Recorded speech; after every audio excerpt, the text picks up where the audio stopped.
Bonjour Galeb Benchek. Merci d'être avec nous en direct sur France 2 et France Info. Vous êtes président de la Fondation Islam de France. On aurait tendance à penser d'emblée que ce mois de jeûne s'annonce compliqué, mais pour vous, Ramadan et confinement sont très compatibles. Comment d'ailleurs s'est passée la première rupture de jeûne hier?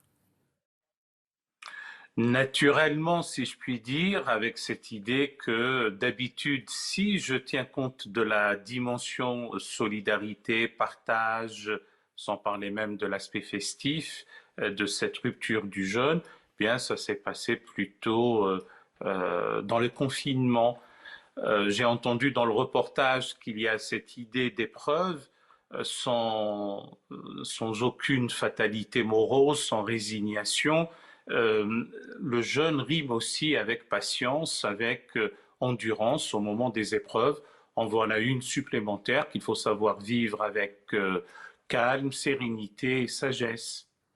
Le iftar, c'est un moment où on se retrouve en famille, où on fait la fête. Cette année, ça va être un peu triste pour vous. Comment réussir à conjurer ça, et en particulier pour ceux qui sont seuls? Vous avez tout à fait raison. Excusez-moi. Vous avez raison. L'iftar, qui est le repas de rupture de jeûne, est un moment de rencontre, de partage, de fête, certes, mais il ne s'agit pas de faire joyeuses bonbons et ripailles. Il ne s'agit pas de rattraper le soir ce qu'on n'a pas mangé le jour. Au contraire, c'est aussi un moment de penser à autrui, ceux qui sont dans le besoin, ceux qui sont dans une situation où le jeûne leur est imposé.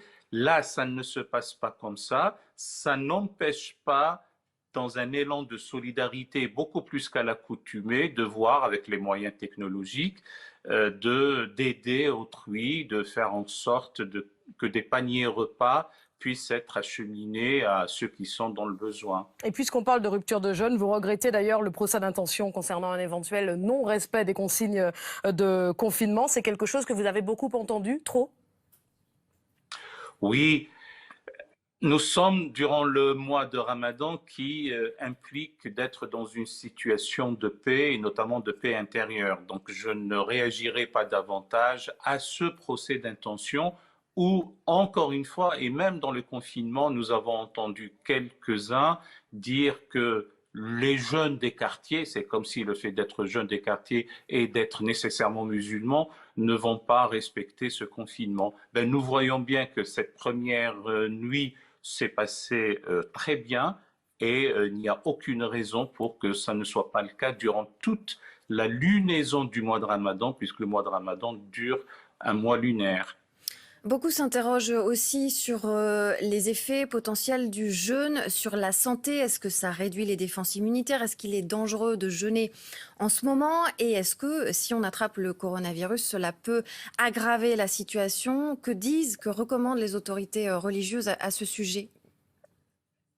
Alors, si ça devait être le cas, il n'y a aucune raison de jeûner. Il faut savoir préserver la vie avant tout. Je ne suis pas une autorité religieuse, mais j'adjure, et elles le font, les autorités religieuses musulmanes de notre pays, d'être extrêmement vigilantes en lien avec les autorités sanitaires pour que s'il y a un défaut en ce qui concerne les défenses immunitaires en lien avec le jeûne, eh ben, le primat de la vie est réel dans la tradition religieuse islamique comme dans toutes les autres traditions religieuses.